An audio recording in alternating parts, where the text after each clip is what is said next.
Undoubtedly, the United States has made substantial financial investments in the Air Force to support manufacturing, advance aerial technology, and, of course, pay for crash-related losses. The Air Force suffered more losses from one specific event to another.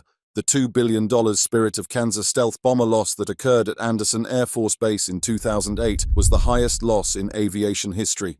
This is the Spirit of Kansas disaster, the most costly aviation mishap in history. The Northrop Grumman B-2 Spirit stealth bomber is a weapon that the U.S. military has that is striking to see. The Flying Wing is a strategic bomber that can sneak past anti-aircraft defenses and deliver a payload without letting the enemy know it's there. And the B-2, as you might expect, blows both targets and budgets. When you take into account merely the cost of the aircraft, the crash of the B-2A Spirit, registered 89-0127, also known as the Spirit of Kansas, caused billion-dollar damages and is officially recognized as the most costly aeronautical accident in history.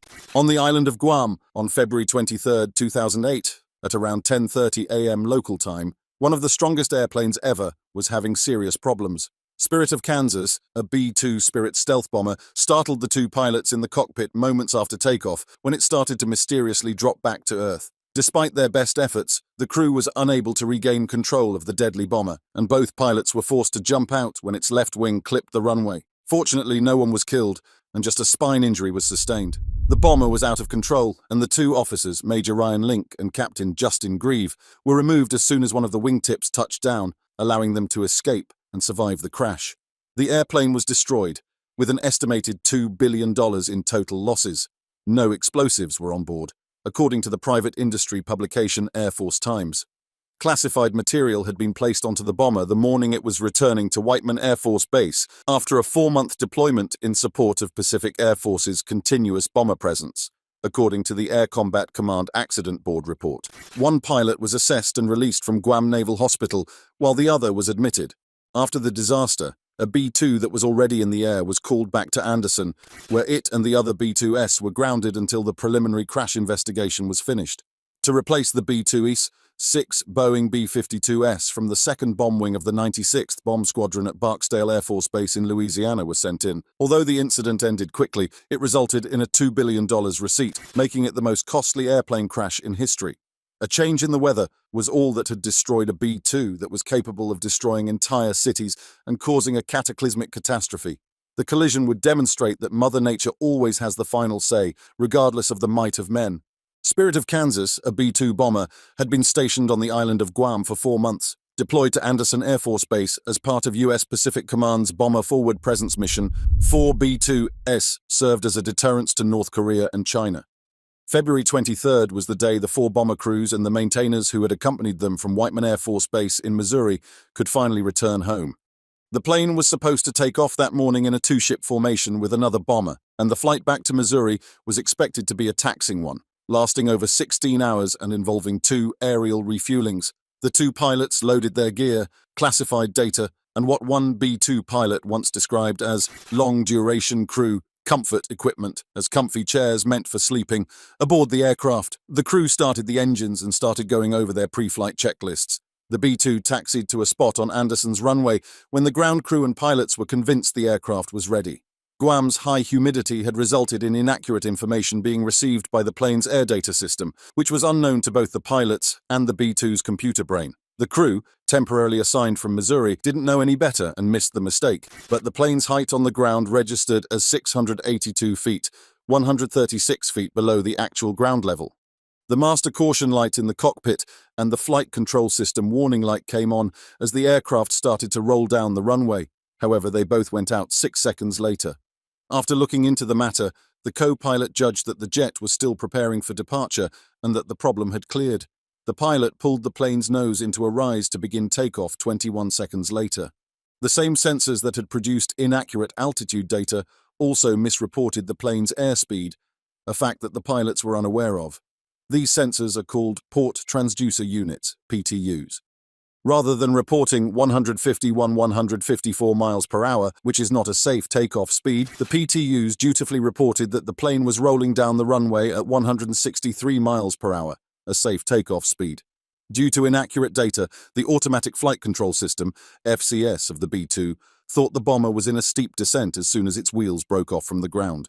The FCS started a sharp nose-up 30-degree climb, which would have undoubtedly resulted in a crash to avert what it saw to be an impending accident.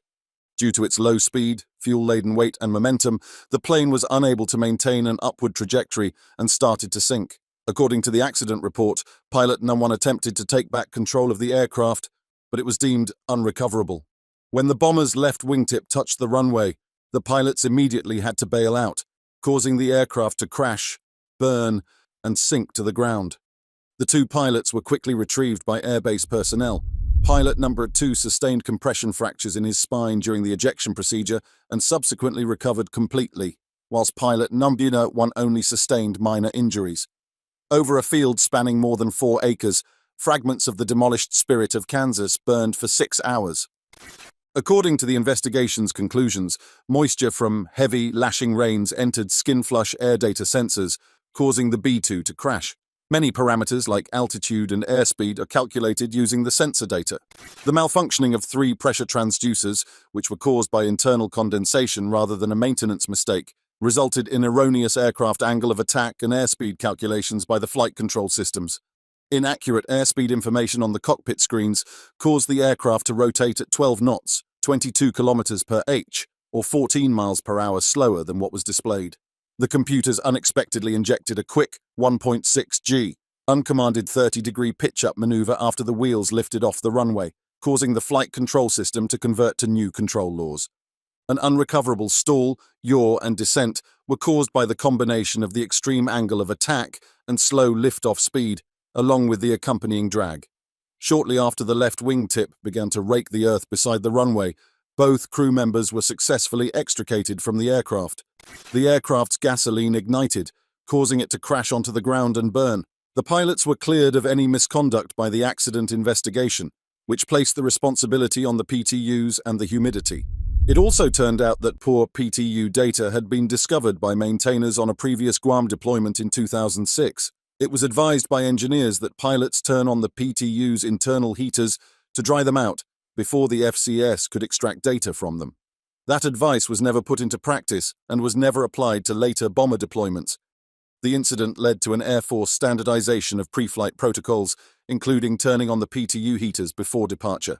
The bomber was a complete write-off, and the salvageable parts were disassembled and transported to Edwards Air Force Base in California for examination. The B-2 Spirit would cost almost $2 billion in today's currency. This was the first, but most likely not the last, multi-billion-dollar crash, even though the US Air Force was used to losing multi-million-dollar aircraft. However, it's not over yet. During that time, the average cost of building an aircraft, including retrofitting, modifications, spare parts, software, and other related expenses, was $929 million. The fact that the Spirit of Kansas is the only B-2 to have crashed is fortunate, since, as of now, the greatest bomb threat it poses is to American finances. Humidity is disliked by all, even by B-2 bombers. The 2008 Guam crash probably wouldn't have happened if the B-2 fleet had stayed at its home base in Missouri and never gone overseas.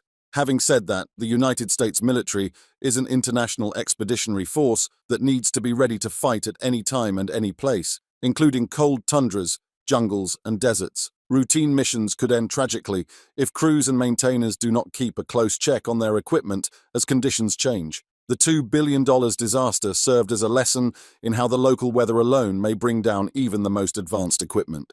If you enjoyed this video, kindly hit the subscribe and like button for more. Don't forget to turn on the notification bell so you will be notified when we upload new videos. Thanks for watching. See you in the next video.